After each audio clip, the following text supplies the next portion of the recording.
사도들이 개척했던 예루살렘 첫 번째 교회 안에 불평이 있었다는 것은 우리에게 위안이 됩니다. 또 목회자로서 특별히 초대교회도 불평이 있었구나 하고 위로가 되기도 합니다. 여러분, 초대교회는 결코 완벽한 교회가 아니었습니다. 우리가 완벽한 교회, 또 완전한 교회를 찾으려고 하시는 분들이 있는데 그건 또 하나의 우상입니다. 요즘 그 완전한 교회를 찾으려고 순례하시는 성도님들이 종종 있는데 아마 찾지 못하실 것이고, 그리고 그런 교회를 찾더라도 그분이 그 교회에 들어가시는 순간 그 교회가 완벽해지지 않을 겁니다. 여러분, 교회가 완전하지 않은 이유가 뭡니까? 교회를 구성하고 있는 우리 한 사람 한 사람이 완전하지 않기 때문입니다. 그런 면에서 초대교회는 교회의 완전한 조직이나 최종적인 완성된 모습을 보여주지 않습니다. 종종 우리가 사도행전을 보면서 막 초대교회로 돌아가자, 초대교회가 이랬으니까 우리도 이렇게 해야 된다 주장하시는 분들이 있는데, 여러분, 사도행전은 특별한 직분이나 조직을 우리에게 제시하려고 하지 않습니다. 오히려 그 바탕에 깔려있는 정신과 방법, 그리고 과정을 생각하도록 우리에게 요구합니다. 그래서 중요한 것은 교회 안에 불평이 있느냐 없느냐 그게 아니고요, 교회가 이런 불평에 대해서 얼마나 열린 자세로 그리고 유연하게 이 갈등을 성숙하게 극복해내느냐, 그게 중요합니다. 사도행전 6장에서 이 불평 사건을 언급하고 있는 것은 교회의 갈등을 보라고 그런 게 아니고요, 이 갈등을 어떻게 극복하고 있는지를 보라고 우리에게 지금 적어 놓은 겁니다. 그래서 7절을 한번 보시겠어요? 이런 갈등에도 불구하고 초대교회는 놀라운 유연성과 그리고 열린 자세로 이 갈등을 해결해 갑니다. 그 결과 세 가지 놀라운 열매를 맺게 되는데요. 첫 번째는 하나님의 말씀이 점점 왕성해진 겁니다. 널리 퍼졌다는 뜻입니다. 두 번째는 박해의 현장인 예루살렘에서 오히려 예수 그리스도를 쫓는 제자들의 수가 눈에 띄게 부쩍 늘었다는 겁니다. 이건 누가 보더라도 증가한 거예요. 세 번째는 정말 놀라운 일이죠. 그리스도인들을 박해했던 주축이 되었던 제사장의 무리 가운데 예수 그리스도를 믿고 돌아오는 사람이 많아진 거예요. 이것을 우리식으로 표현하면 이런 겁니다. 여러분, 우리가 유연성을 가지고 열린 자세를 가지고 하나님의 말씀과 기도에 천작할 때, 첫 번째는 하나님의 진리가 거짓된 가치관과 거짓된 사상과 거짓된 철학을 물리치고 하나님의 진리가 사람들 가운데 퍼져가기 시작하는 겁니다. 두 번째는 우리가 살아가는 일상 가운데 직장과 학교와 동네에서 정치인들 가운데 예수 그리스도를 따르는 삶을 살아가는 사람들이 감지되기 시작하는 거예요. 그리고 진짜 중요한 것은 그동안에는 직업적인 종교인, 습관적 종교인, 그냥 모태신앙 때부터 교회를 다녔던 관성에 있던 종교인들이 진짜 신앙이 되는 역사가 있다는 거예요. 여러분, 초대교회는 바로 교회가 가진 유연성과 열린 자세로 불평과 갈등을 극복하고 오히려 그것을 디딤돌로 삼아서 말씀을 널리 퍼뜨리고 제자의 수가 늘고 심지어 박해했던 원수에 해당되는 제사장들이 예수 그리스도를 믿는 일이 벌어집니다. 이런 초대교회의 유연성과 열린 자세에 대해서 오늘 여러분과 함께 말씀을 나누려고 하는데요. 어떻게 여러분 초대교회는 이런 유연성 그리고 열린 자세를 가질 수 있었을까 하는 겁니다. 첫 번째는 뭐냐 하면, 여러분, 교회가 우선순위를 바로 할 때 유연성을 갖게 됩니다. 우선순위. 우리 한번 오늘 본문 5절을 볼까요? 교인들 모두가 이 말을 기뻐했다 그랬습니다. 여러분, 무슨 말을 기뻐한 걸까요? 사도들이 7사람 직분자 세워라, 그 말을 기뻐했다는 뜻일까요? 아닙니다. 그것도 포함되지만 더 중요한 것은 바로 4절이죠. 우리 기도하는 일과 말씀 사역에 우선순위를 두자라는 말에 모든 성도들이 동의를 하고 그것을 위해서 사람들을 새로 세우는 일에 다 기뻐했다는 뜻입니다. 여러분, 어떤 교회가 유연성을 갖냐 하면 교회의 본질적 사역인 기도와 말씀에 집중하는 교회가 오히려 유연성을 갖습니다. 근데 이상하게 교회가 말씀과 기도가 아니라 다른 것에 집중하잖아요. 그러면 경직돼요. 원칙을 따져요. 법을 얘기하기 시작해요. 관례를 얘기하기 시작합니다. 전통을 얘기하기 시작합니다. 그러나 기도와 말씀이 우선순위를 제대로 그 자리를 차지할 때 교회는 기도하는 일과 말씀을 전하기 위해서 얼마든지 다른 것들에 대한 유연성을 확보합니다. 우리가 먼저 기억할 것은 뭐냐면, 여러분, 오늘 본문에 나오는 이 사건은 표면적으로는 교회의 갈등을 다루고 있는 것 같아요. 헬라파, 히브리파, 구제에서 누가 빠졌냐, 누가 더 받느냐. 그런데 표면적으로는 교회의 갈등인 것 같지만 결과적으로 보면 교회가 유기적인 통일성, 한 몸이라는 사실을 오히려 더 우리에게 보여줍니다. 다시 말하면 불평이 있다는 것은 서로에 대한 일체감이 있다는 것을 전제로 합니다. 그리스도 안에서 우리가 한 형제가 되었기 때문에 상호 관계를 맺고 상호 책임을 져야 한다는 기본적인 전제가 있기 때문에 사실은 불평이 있는 겁니다. 그 책임이 이루어지지 않았고 서로 관계의 의무가 이행되지 않을 때 불평한 것입니다. 이것은 기능의 결점이지 어떤 면에서 교회 자체의 결점이라고 보지 않습니다. 비록 구제에 있어서는 갈등이 있었지만 예루살렘 교회 성도들은 하나의 믿음, 한 분이신 주님을 굳게 믿고 있습니다. 어떤 부분에 내가 소홀히 대접받을 수 있지만, 그리고 내 의견이 관철되지 않을지라도 똑같은 주님을 섬기고 있습니다. 동일한 성령께서 그들 가운데 역사하셔서 7사람을 세운 일에 다 만장일치적으로 동의하고 있는 것을 보게 됩니다. 여러분, 유연한 교회는 한 몸이라는 사실을 망각하지 않는 겁니다.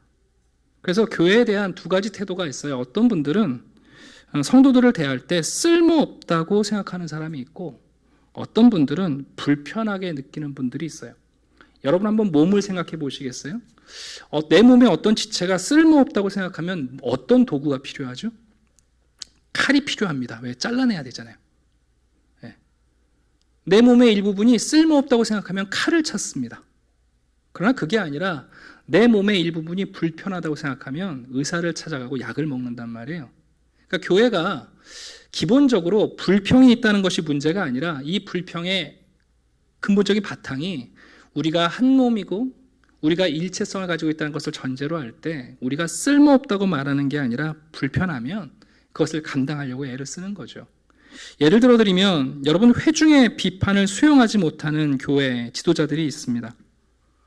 어떤 문제를 보지 못했음을 정직하게 인정하지 못하는 지도자들과 교회가 있습니다. 사역의 구조를 재조정하는 것을 매우 걱정스럽게 두려워하는 교회와 지도자들이 있습니다. 그러나 그럴 필요가 없습니다. 우리가 의사소통에 실패가 있다는 것을 인정해야 하고, 어떤 계획이 실패할 수 있다는 것도 인정해야 되고, 그리고 우리가 다 통찰하지 못했다는 것, 그 부족도 인정하는 것이 필요합니다. 회중 앞에서 또 우리 교회가 지도자들이 얼마든지 이런 유연성을 갖고 있는 것 매우 중요합니다. 우리가 하나다, 우리가 한 몸이라는 것을 알게 될 때 여러분, 교회와 교회 지도자들은 스스로 변명하거나 현상 유지를 고집하거나 아니면 더 창의적인 해결 방법을 묵살하지 않습니다. 앞으로도 우리 한샘교회 안에 저는 이런 유연성이 있었으면 좋겠습니다. 그런데 이 유연성은 적어도 우리 모두가 사도들의 말씀에 다 기쁘게 동의했던 것처럼 말씀과 기도의 우선성에 우리가 다 동의해야 됩니다. 여러분, 교회는 무엇보다 복음을 전파한다는 동일한 목적을 가지고 있습니다. 이게 교회의 목적 아닙니까? 우리가 다 여기에 동의해야 합니다. 종종 말씀 전하는 것이 교회의 가장 우선된 목적이다 이러면 어떤 분들은 이렇게 생각하세요. 교회가 급선무, 바로 앞에 있는 문제로부터 회피하고 도망치는 거 아니냐. 다급한 문제를 해결해야지 무슨 말씀 전하는 게 중요하냐. 근데 여러분, 그렇지 않습니다. 아무리 다급한 문제일지라도 교회는 말씀을 먼저 붙잡습니다. 세상의 죄를 지적하는 하나님의 심판과, 그리고 어떻든지 간에 우리를 용서하시는 믿음, 그리스도 안에서 얻는 용서를 가르치고, 그리고 사람을 근본적으로 바꾸는 성령의 능력, 이 말씀을 지속적으로 가리키고 주장하고 전파합니다. 네, 이게 교회의 첫 번째 사명입니다. 세상 사람들은 이런저런 얘기를 다 하고 뭐가 다급해 보이고 발등에 떨어진 불처럼 보여도 교회는 그 문제가 아니라 그 문제의 원인에 해당되고 배경에 해당되는 우리의 죄에 대하여 하나님이 심판을 선포하고 그럼에도 불구하고 우리를 용서하시는 그리스도의 용서를 다시 한번 강조하고 우리를 바꾸실 수 있다는 성령의 능력을 말씀을 통해서 계속해서 마주해야 합니다. 또 한 가지는 뭐냐면 바로 기도하는 일이죠. 왜 여러분 교회가 유연하지 못한가? 성도들이 기도하지 않으면 유연해지지가 않습니다. 좀 이상하시죠? 여러분 기도하지 않으면요 자기 생각과 자기 탄식에 매이게 됩니다. 그러면 유연성을 상실합니다. 여러분 성도들에게 정말 중요한 것은 뭐냐면 하나님의 임재 앞에 나아가서 하나님의 영의 임재 가운데 기도하고 그 기도 시간에 하나님이 내게 말씀하시고 그 기도를 통해서 우리가 소망을 발견할 수 있다는 것을 기억하는 것, 이거 정말 중요합니다. 근데 기도 못하는 사람들의 특징이 뭐냐면 자기 탄식에 매여 있는 경우가 많습니다. 로마서 8장에서 사도 바울은 우리에게 이렇게 말씀합니다. 이와 같이 성령도 우리의 연약함을 도우시나니 우리는 마땅히 기도할 바를 알지 못하나 오직 성령이 말할 수 없는 탄식으로 우리를 위하여 친히 간구하시느니라. 마음을 살피시는 이가 성령의 생각을 아시나니 이는 성령이 하나님의 뜻대로 성도를 위하여 간구하심이니라. 여러분 회의 많이 하는 교회 유연성이 없습니다.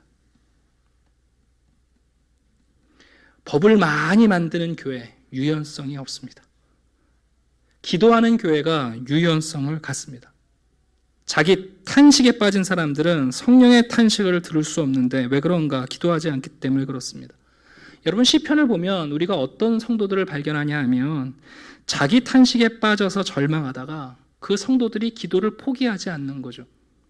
기도하는 가운데 성령의 탄식을 듣고 성령의 위로를 받고 성령의 약속을 받고 그리고 인내하면서 회복하는 게 시편의 일관적인 패턴 아닙니까?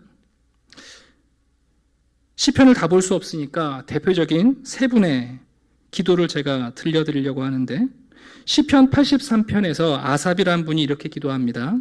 하나님이여 침묵하지 마소서, 하나님이여 잠잠하지 마시고 조용하지 마소서. 여러분 다윗이 시편 51편에서 죄로 인하여 눌린 마음을 갖고 있지만 그가 하나님께 기도합니다. 내게 즐겁고 기쁜 소리를 들려주시사 주께서 꺾으신 뼈들도 즐거워하게 하소서. 모세는 시편 90편에서 하나님의 구원에 정반대의 삶을 살아가는 백성들을 향하여 탄식하면서 이렇게 기도합니다.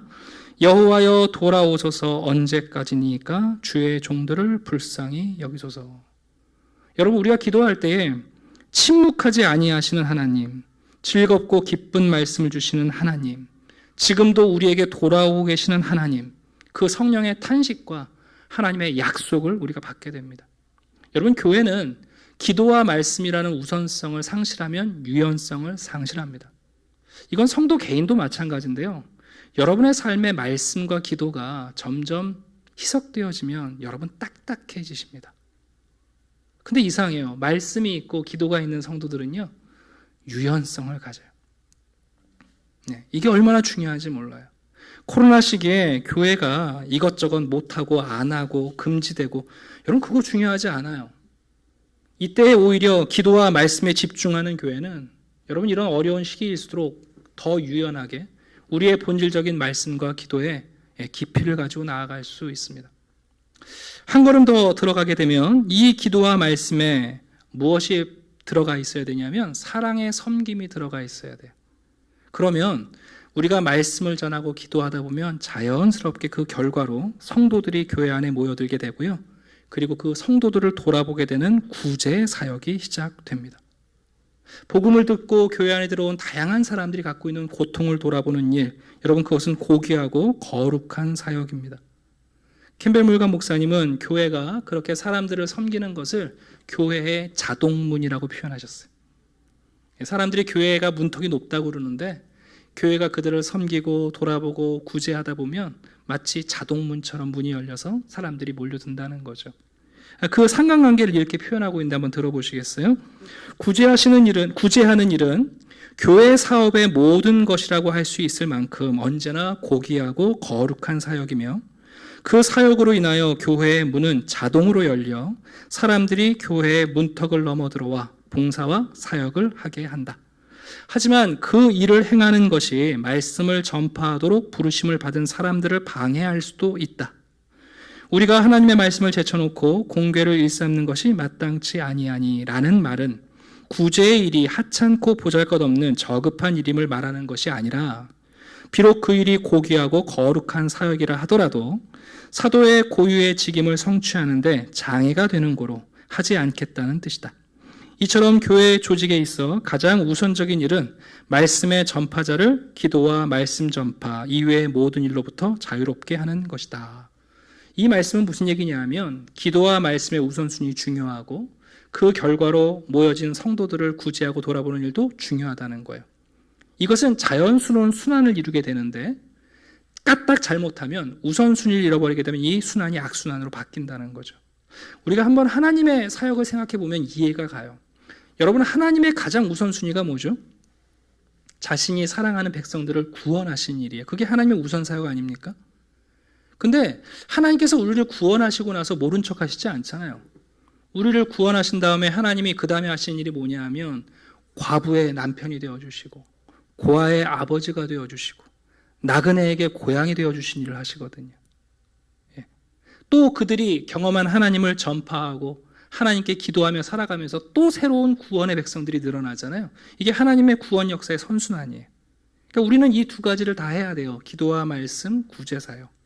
그러나 이것이 선순환으로 반복되기 위해서 우선순위를 두고 그리고 그에 따른 사랑의 섬김을 반복해야 되는 것을 가르쳐 줍니다. 오늘날 구제는 단순히 금전에 해당되지 않습니다. 오늘날 우리 대한민국의 사회는 금전적 구제보다 더 시급한 구제 대상들이 있습니다. 감정의 구제가 필요한 사람들, 건강의 구제가 필요한 사람들, 직장의 구제가 필요한 사람들, 결혼의 구제가 필요하신 분들, 자녀의 구제가 필요하신 분들. 돈 때문에 거지처럼 살지는 않는데 이런 영역에서 여러분 정말 거지처럼 사는 일들이 있는 거예요. 그러니까 우리 시대의 구제는 단순히 물질적 구제가 아닙니다. 교회는 이런 면에서 매우 중요한 통찰력과 장기적인 안목이 필요해요. 제가 오늘 주보 안에 유동사회, 리퀴드 소사이어티라는 개념을 여러분들에게 소개해드리려고 주보 안에 글을 넣어드렸어요. 어느 순간인가 여러분 포스트 모더니즘 사회가 이미 끝났고요. 이제 유동사회로 우리가 진입했어요. 좀 낯서시죠? 이게 유동사회라는 말이. 여러분 최근에 이제 뉴스에서 우리 사회가 벌어지는 이런 행태들을 보시면 잘 납득이 안 가시잖아요. 자녀를 때려 죽이기도 하고 굶겨 죽이기도 하는 일들 여러분 잘 이해가 안 가시잖아요. 단순히 모성의 문제라든가 경제적 문제가 아니라 그것을 이해하는 새로운 세계관 중에 하나가 뭐냐면 우리 사회가 유동사회에 들어갔다는 거예요. 유동을 또라는 말로 액체사회라고 그래요. 포스트 모더니즘까지는 일종의 고체사회예요. 이게 무슨 얘기냐 하면 적어도 포스트 모더니즘도 가치라고 할 수 있어요. 내 가치와 당신의 가치를 서로 존중하자, 관용하자. 내 가치를 침범하지는 말아라. 너도 옳고 나도 옳다고 하고 살자. 여기까지는 가치체계예요. 그런데 여러분 유동사회는요 이것까지 포기한 거예요. 내가 왜 이 일을 하고 있는지 이렇게 했는지 죄를 짓고 나서도 변명도 안 해요. 그 이유도 몰라요. 정말 말 그대로 난파한 배의 파편들이 조류에 떠다니는 것처럼 물이 올라가면 올라가고 파도가 내려가면 내려가고 흘러가면 흘러가고 걸리면 걸리고 그게 여러분 액체 사회예요. 그게 이제 우리 시대의 사조를 얘기하는 건데 여러분 이런 유동사회에 과연 복음은 어떻게 반응하며 이 흘러 떠내려가는 사람들을 어떻게 붙잡아줘야 할지 그것이야말로 우리 시대의 진짜 구제 사역이에요. 이런 면에서 우리 교회가 유연하기 위해서 여러분 우리의 우선순위를 꼭 붙잡으셔야 돼요. 기도와 말씀. 근데 그 기도와 말씀이 사랑으로 이루어질 때 반드시 우리가 구제해야 할 사람들이 나타나요. 그것은 금전적인 구제가 될지 감정의 구제가 될지 때로는 가치와 철학의 구제가 될지 알지 못하나 그것을 위해서 교회가 애써야 돼요. 자, 이제 한 가지만 더 말씀드리려고 합니다. 여러분, 유연성이 있는 교회를 실질적으로 이뤄내는 사람들은 어떤 사람들이냐면 열린 태도를 가진 사람들이 필요해요. 우리 앞에 있는 30, 네, 우리 3절 말씀 잠깐 다시 한번 제가 읽을게요. 사도들이 일꾼을 세울 때 몇 가지 조건을 제시합니다. 지난주에도 봤습니다마는 너희 가운데 성령과 지혜가 충만하여 칭찬받는 사람 7을 택하라. 우리가 이 일을 그들에게 맡기겠다. 네, 다른 건 다 설명했으니까 제가 오늘 말씀드리고 싶은 것은 여기 지혜가 충만하다는 말씀이에요. 여러분, 어떤 사람이 열린 태도를 갖게 되냐면 이 하나님의 지혜, 하늘의 지혜가 있는 사람이에요. 여기 나오는 지혜라는 단어가 소피아라는 단어를 쓰고 있는데 이 단어를 사용하는 의미 있는 본문이 야고보서예요. 한번 들어보세요. 너희 마음속에 독한 시기와 다툼이 있으면 자랑하지 말라. 진리를 거슬려 거짓말하지 말라. 이러한 지혜는 위로부터 내려온 것이 아니요 땅 위의 것이요 정욕의 것이요 귀신의 것이다. 여러분, 교회에서 중직을 맡고 있는 우리들이 왜 유연하지 못하고 열린 태도를 갖지 못하는가? 우리가 땅의 지혜에 익숙하고 하늘의 지혜에 익숙하지 않은 거예요. 제가 구체적인 예를 한번 들어드릴게요. 오늘날 모든 대부분의 사람들이 갖고 있는 지혜는 이런 거 아니에요? 최소의 투자로 최대의 이익을 얻는 게 가장 지혜롭다고 생각해요. 그 대표적인 게 주식 아닙니까? 헐값에 사서 몇 배가 뛰었을 때 돈을 버는 것. 그게 여러분 세상의 지혜이고요. 그게 땅의 지혜예요. 그 지혜는요, 우리 가운데 그득해요. 여러분, 교회 안에서도 종종 우리가 하나님의 사역을 할 때 이 지혜가 교회 안에서 최고의 지혜로 존중받을 때가 많아요. 최소의 투자를 해서 최대의 이익을 거두자. 근데 여러분, 이것은 땅의 지혜이지 하나님의 하늘에 속한 지혜는 아니에요. 성경은 뭐라고 말씀합니까? 최선의 수단으로 최선의 목적을 이루는 게 하늘의 지혜입니다. 야고보 사도는 바로 우리에게 이 지혜가 부족하면 하나님께 구하라라고 말씀하고 있습니다. 여러분은 어떤 지혜를 여러분의 지혜로 붙잡고 계십니까? 왜 여러분 우리가 열린 자세를 갖지 못하냐 하면 우리 가운데 최소의 투자로 최대의 이익을 내야 한다는 이 지혜를 붙잡는 순간 여러분 우리는 꼼짝없이 실용주의에 빠져요. 그럼 여러분 복음은 그렇지 않잖아요. 여러분 기독교는 낭비라는 단어를 매우 좋아합니다. 우리 하나님이 탕부예요, 탕부. 하나님의 별명이 탕부라고요. 기독교는 시간을 낭비하고요, 재정을 낭비하는 걸 두려워하지 않아요. 오히려 최선의 수단으로 최선의 목적을 이룰 수 있다면 그것이야말로 참된 지혜라고 붙잡습니다. 여러분, 이 지혜가 없다면 여러분들이 최선의 이익을 얻더라도 진짜 어리석은 부자가 될 수 있다는 거 아십니까? 예수님이 이런 말씀하셨잖아요. 어떤 부자가 창고를 여러 개를 짓고 그 안에 곡식을 다 쌓아놓고 배를 두들기면서 야, 이제는 됐다. 내 육체도 평안하고 내 영혼도 평안하다. 그럴 때 예수님께서 말씀하시죠. 하나님이 그 영혼 취하면 그거 누구께 되겠느냐. 근데 여러분, 그 부자는 죽었으니까 덜 억울해요. 근데 오늘날 살아있으면서 그 죽은 부자보다 더 어리석은 살아있는 사람들이 많아요. 창고에 그득그득 쌓아놨는데 살아있으면서도 쓸 줄을 몰라요. 여러분, 어리석은 부자는 차라리 죽었으니까 덜 억울하잖아요. 근데 살아있는데 못 써요. 왜? 세상의 지혜, 최소의 투자로 최대의 것을 거둬야 되니까. 여러분, 그런 사람들은 결코 열린 태도를 살아갈 수가 없습니다. 사도들은 우리에게 일꾼을 뽑을 때에 바로 이 하늘의 지혜를 가지고 있는 사람들을 선택하라고 말씀합니다. 재미있는 이야기를 하나 해드리고 설교를 마치려고 하는데, 보통 신학대학에 1학년이 되면 그 첫 번째 주간에 신앙 수련회를 합니다. 이제 막 신학을 시작한 그 신학생들에게 어떤 목사님께서 이런 설교를 하셨다고 해요. 여러분, 만일 성공적인 인생을 사시려면 3가지가 필요하다는 것을 알아야 합니다. 첫 번째는 재능이고, 두 번째는 은혜이고, 세 번째는 지혜가 필요합니다. 이 중 첫 번째, 재능에 대해서는 우리가 아무것도 도와드릴 수 있는 게 없습니다. 그러나 하나님께서 여러분 각자에게 재능을 주셨다고 믿습니다. 은혜에 대해서는 우리가 기도와 훈련을 통하여 하나님의 은혜를 사모하도록 도울 수 있습니다. 그러나 만일 여러분에게 지혜가 없다면 하나님도 사람도 여러분을 도울 수 없습니다. 그러한 사람에게 나는 공부를 계속하지 말라고 권하고 싶습니다. 여러분, 이걸 우리 교회에 적용하면 이렇습니다. 교회는 여러분의 달란트와 여러분의 재능과 은사에 대해서 도와드릴 수 있는 게 없습니다. 오히려 하나님이 여러분들에게 재능과 은사를 주셨다면 그 은사와 재능은 여러분이 교회를 위해 쓰셔야 하는 내용입니다. 여러분이 발견하고 여러분이 헌신하시면서 여러분의 재능과 은사는 교회를 위해서 쓰셔야 되는 겁니다. 은혜에 대해서는 도와드릴 수 있습니다. 하나님의 은혜가 다함이 없다는 것을 생각나게 하고 하나님의 은혜를 사모하게 하고 하나님의 은혜의 약속을 전해드리면서 여러분들을 은혜에 격려해 드릴 수 있습니다. 그런데 마찬가지죠. 성도들 가운데 지혜가 없다면 도와드릴 수 있는 게 없습니다. 여러분이 붙잡고 있는 지혜가 최소의 투자로 최대의 이익을 남기는 거라면 도와드릴 수 없습니다. 그때부터 여러분 우리는 마음이 다칩니다. 교회의 훌륭한 일꾼들은 여러분 열린 마음을 가지고 있는 사람들입니다.